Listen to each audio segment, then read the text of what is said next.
एक दिन सुबह सुबह काम की भागदौड़ के बीच मैंने अपने फोन पर कुछ अजीब घंटी सुनी। यह एक आम दिन था, लेकिन उस नीरव कॉल ने मुझे सोचने पर मजबूर कर दिया। फोन उठाते ही मैंने महसूस किया दूसरी तरफ गहराई में छिपे विचारों की एक सुनहरी धारा थी, लेकिन आवाज किसी कारण से बाहर नहीं आ पा रही थी।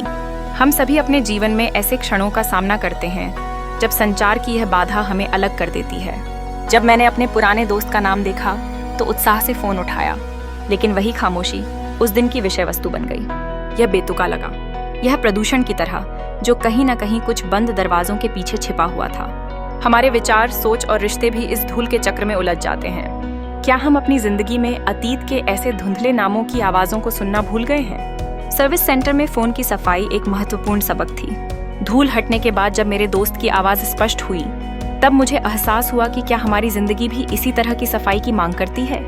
हम अपने करीबी लोगों से संवाद करने के लिए समय नहीं निकालते। क्या हम अपने जीवन को डिजिटल दुनिया के शोर में म्यूट कर देते हैं? हर दिन हम रिश्तों में ऐसी अव्यवस्था का निर्माण करते हैं जो एक दिन हमें कठोर सत्य पर ला सकती है। इस पर विचार करते हुए मुझे समझ में आया कि कैसे हम अपने प्रियजनों की भावनाओं, बच्चों की जरूरतों और परिजनों की सलाह को नजरअंदाज करते हैं। हम सुन नहीं पाते क्योंकि हमारे अंदर की धूल हमें अव्यक्त रखती है। यह हमारे जीवन को जटिल बना देती है। तब रिश्तों में तनाव और गलतफहमियां जन्म लेती हैं। इसलिए यदि हम अपने जीवन में सही तरीके से संवाद नहीं कर रहे हैं, तो हमें नियमित सफाई का महत्व समझना होगा। हमें परिवार के साथ वक्त बिताना चाहिए, शायद कुछ पल फोन और टीवी से दूर रहकर। हमें दोस्तों से मिलना चाहिए, यादों को ताज़ा करना चाहिए और प्रकृति के साथ जुड़ना चाहिए। यह सब हमारी अंदर की धूल को हटाने में मदद करेगा और हमें एक साफ, स्पष्ट संवाद स्थापित करने की दिशा में ले जाएगा। एक छोटी सी बात, रोजमर्रा की भागदौड़ और मौन टेलीफोन। एक दिन सुबह सुबह मैं अपने कंप्यूटर के सामने बैठा था।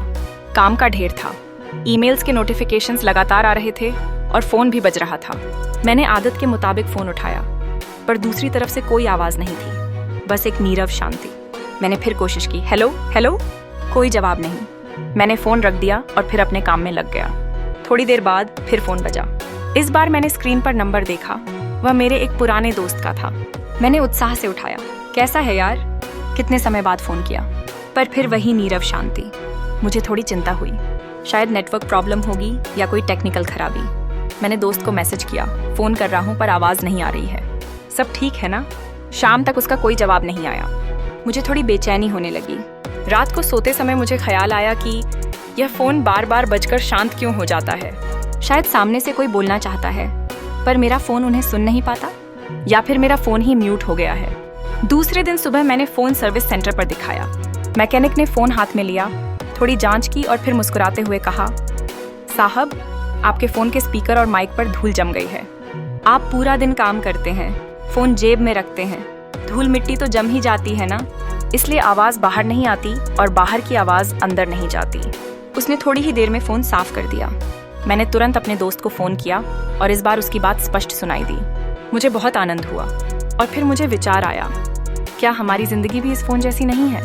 हम भी रोजमर्रा के जीवन में अनेक लोगों के संपर्क में आते हैं, परिवार, दोस्त, सहकर्मी। वे हमें कुछ कहना चाहते हैं, हमारे सुख दुख बांटना चाहते हैं, हमारे साथ संवाद करना चाहते हैं, पर हम कभी कभी इतने व्यस्त हो जाते हैं कि उनकी आवाज को सुन नहीं पाते, या शायद हमारे अपने मन में इतनी धूल जम जाती है कि हम अपने विचारों को स्पष्ट रूप से व्यक्त नहीं कर पाते। हम किसकी आवाज को म्यूट करते हैं? हम करियर की दौड़ में, सामाजिक जिम्मेदारियों में, डिजिटल दुनिया के शोरगुल में इतने खो जाते हैं कि हमारे रिश्तों के स्पीकर और माइक पर भी धूल जम जाती है। शायद हम अपने जीवन साथी की भावनाओं को सुनते नहीं क्योंकि हम दिन भर की थकान और तनाव में होते हैं। शायद हम अपने बच्चों की बातों को महत्व नहीं देते क्योंकि हमें लगता है कि वे अभी छोटे हैं। शायद हम अपने बुजुर्गों की सलाह को नज़रअंदाज करते हैं क्योंकि हमें लगता है कि वे पुरानी सोच के हैं। और सबसे महत्वपूर्ण, शायद हम अपनी अंतरात्मा की आवाज़ को भी सुन नहीं पाते जो हमें सही रास्ते पर ले जाना चाहती है। फिर एक दिन अचानक संबंधों में तनाव आता है, गलतफहमियां बढ़ती हैं और हमें लगता है कि कोई मुझे समझता नहीं या मेरी आवाज़ कोई सुनता नहीं। तो क्या करें? जवाब बहुत सरल है, नियमित सर्विस कराओ। जैसे फ़ोन को नियमित सफाई की ज़रूरत पड़ती है, वैसे ही हमारे मन और रिश्तों को भी नियमित सफाई की ज़रूरत पड़ती है। रोज़ थोड़ा समय निकालकर परिवार के साथ बात करें, टीवी बंद करके, फ़ोन बाजू पर रखकर सिर्फ एक दूसरे के साथ दिल खोलकर बात करें, दोस्तों से मिलें, पुरानी यादें ताज़ा करें, साथ हंसें, एक दूसरे के सुख दुख में भाग लें। प्रकृति के साथ समय बिताएं, शांत जगह पर जाएं, प्रदूषण और शोरगुल से दूर। पेड़ों, पक्षियों और खुली हवा का अनुभव करें। सुबह थोड़ा समय ध्यान करें या प्रार्थना करें। अपनी अंतरात्मा से जुड़ें। दिन भर की धूल को मन से साफ करें। और सबसे महत्वपूर्ण, सुनना शुरू करें। सिर्फ शब्दों को नहीं, बल्कि भावनाओं को भी सुनें। सामने वाले व्यक्ति,